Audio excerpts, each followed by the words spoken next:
මගේ කියලා හැඟීමක් ඇති කරගන්න එපා. අපි කවදාවත් වේදනාව අත්විඳීමට කැමති නැහැ. නමුත් තවමත් අපි ආදරය කරන අයගෙන් සහ අපි කැමති දේවල් වලින් අපට රිදෙනවා.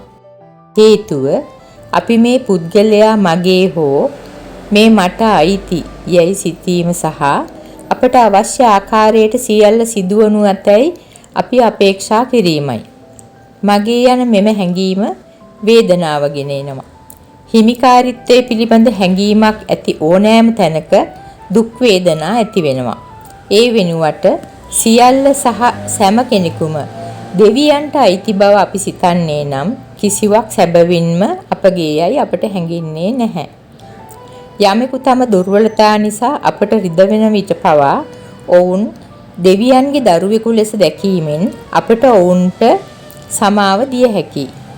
එබැවින් අපි මගේ යන හැඟීම අත්හැර සියල්ල දෙවියන්ට අයිති බව විශ්වාස කළ යුතුයි.